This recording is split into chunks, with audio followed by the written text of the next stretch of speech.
રાજ્ય સરકાર દ્વારા લગ્ન નોંધણીના નિયમમાં ફેરફાર કરવામાં આવ્યો છે, જેમાં હવે યુવક યુવતીએ લગ્ન નોંધણી કરાવતા પહેલા માતા પિતાને જાણ કરવાની રહેશે। ત્યારબાદ જો માતા પિતાને કોઈ વાંધો હોય તો તેઓ વાંધા અરજી કરી શકે છે, પરંતુ દીકરી પર જોર જબરદસ્તી કે દબાણ કરી શકાશે નહીં। એવામાં હવે એસજીપીના રાષ્ટ્રીય અધ્યક્ષ લાલજી પટેલની આ મામલે પ્રતિક્રિયા સામે આવી છે, જેમાં તેઓ આ નિર્ણયનો વિરોધ કરી રહ્યા છે। નમસ્કાર, તમે જોઈ રહ્યા છો ચક્રવાત ન્યૂઝ, હું આપની સાથે હેમંત।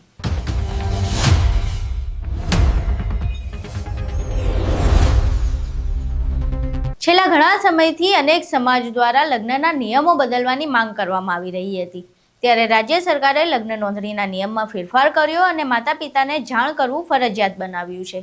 આ સમગ્ર મામલે હવે લાલજી પટેલે આ વિશે વિરોધ નોંધાવ્યો છે અને તેમનું માનવું છે કે આ નિયમ કોઈ કામ નહીં કરે અને કથિત ભાગેડુ લગ્ન બંધ નહીં થાય। ત્યારે જાણીએ લાલજી પટેલે વિરોધ કરતા શું કહ્યું અને તેમને આ નિયમ બાદ સરકાર પાસેથી શું માંગ કરી રહ્યા છે।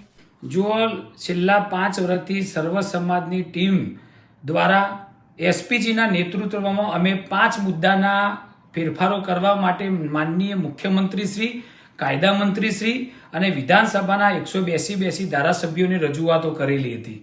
આ રજૂઆતોના સંદર્ભે આજે 400 થી વધારે જ્ઞાતિએ સમર્થન આપ્યું, 500 થી વધારે સરપંચોએ સમર્થન આપ્યું, 500 થી વધારે સહકારી મંડળીઓ સમર્થન આપ્યું। લાખો લોકોના સમર્થન બાદ આજે જ્યારે માનનીય ઉપમુખ્યમંત્રી હર્ષભાઈ સંઘવીએ જે કાયદામાં સુધારો કરવાની વાત કરી છે એ મને તો ગળે જ બેસતી નથી, કારણ કે એમને એવું કહ્યું છે કે દીકરા દીકરીના લગ્નની જાણ માતા પિતાને વોટ્સઅપ કે સોશિયલ મીડિયાના માધ્યમથી કરવામાં આવશે અને 30 દિવસની અંદર કંઈ પણ વાંધા અરજી હશે તો એના માટે તમે વધુ અરજી રજૂ કરી શકશો। વાંધા અરજી રજૂ કરવાની વાત કરો છો તો તમે દીકરીના લગ્ન તો તમે કહ્યું કે ચલો તલાટીના ભાઈથી લઈને મામલતદાર કે કલેક્ટરને સોંપવામાં આવશે અને તમારે 30 દિવસમાં મેરેજ રજીસ્ટર કરવામાં આવશે।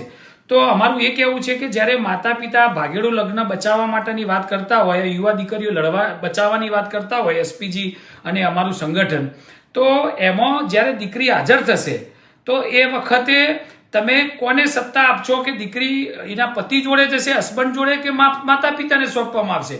જો એના હસબન્ડ જોડે જવાની વાત હોય તો 30 દિવસ તમે રાખો કે 60 દિવસ રાખો, એમાં કોઈ ફેરફાર થાય નહીં, ભાગેડુ લગ્ન અટકવાના નથી।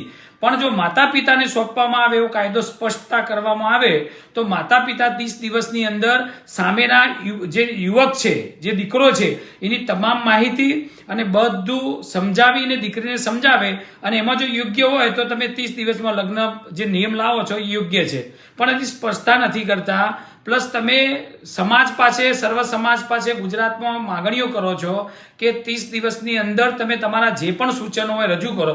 ઓલરેડી બધા સૂચનો એસપીજી અને એવા કેટલાય સંગઠનો ઓલરેડી તમને રજૂ કરી ચૂક્યા છો, પણ આજે તો કોઈ એવી સ્પષ્ટતા લગ્ન નોંધણીના કાયદામાં માનનીય નાયબ મુખ્યમંત્રી દ્વારા કરવામાં આવી નથી, એટલે આ ગળે ઉતરે એવો કોઈ નિયમ સુધાર્યો નથી એવું અમને એસપીજી દ્વારા લાગી રહ્યું છે। તો માન્ય નાયબ મુખ્યમંત્રી શ્રી અને મુખ્યમંત્રીને કહેવા માંગુ છું કે નિયમમાં તમે એવો ફેરફાર લાવો જેનાથી ભાગેડુ લગ્ન અટકી શકે। આ નિયમથી મને નથી લાગતું કે ભાગેડુ લગ્ન અટકવાના છે। તો અમે હજી તમે કહેતા હોય તો સરકારશ્રીને અમે નિયમો સૂચનો કરવા માટે પણ રેડી છીએ અને ફરીથી તમારા આગળ નિયમોને સૂચનો આપીશું। મહેરબાની કરીને આ કાયદામાં કડકમાં કડક સુધારો લાવો। અમે કોઈ પ્રેમ લગ્નના બિલકુલ વિરોધી નથી, પ્રેમ તમે ગમે તે જ્ઞાતિ ગમે તે સમાજમાં કરી શકો છો, પણ એવો કાયદો મજબૂત બનાવો કે જેટલા પણ ખોટા લોકો, ખોટા દસ્તાવેજો, મૈત્રી કરાર, આવા બધા જે ખોટા કાયદા છે ને જેનાથી ઘર સંસાર વેર વિખેર થઈ જાય છે, એવા કાયદા તાત્કાલિક એવા મજબૂત કરો જેના કારણે ઘર સંસાર બચી જાય અને સમાજ વચ્ચેનો જે વરમનેર છે અને ઝઘડા થતા હોય અટકી શકે। લાલજીભાઈ, તમે આ જે જાહેરાતને શું ગણાવશો? આ જાહેરાત બિલકુલ ખાલી સારું દેખાડવા માટેની હાલ પૂરતી જાહેરાત એવું લાગી રહ્યું છે। આ જાહેરાત ઉપર અમને સર્વ જ્ઞાતિને કે કોઈને આ જાહેરાત ઉપર વિશ્વાસ નથી, કારણ કે આ તો ઓલરેડી જે જૂના નિયમો છે એ જૂના નિયમમાં પણ 1 મહિનાની અગાઉ એમ કહેવામાં આવ્યું હતું કે મહિના પહેલા જાણ માતા પિતાને કરવામાં આવશે, તેમાં કોઈ ફેરફાર લાગતો નથી। અને આ રીતે ખાલી વાત કરવાથી જે ખોટા લગ્નો છે એ બિલકુલ અટકવાના નથી। અને તમે જોઈ શકો છો કે કદાચ આ કાયદામાં સુધારો અમે જે કહ્યા એ 5 નિયમ પ્રમાણે કરવામાં આવે તો એવું માનું છું કે ખાલી એસપીજીની માગણી નથી, મેં કહ્યું દરેક જ્ઞાતિની, દરેક મા બાપની માગણી છે। તો તો જ આ ખોટા લગ્નો અટકશે.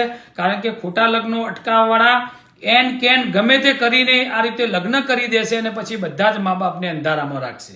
હવે અહીં તમે લાલજી પટેલને સાંભળ્યા જે નિયમથી અસંતોષ જોવા મળી રહ્યા છે.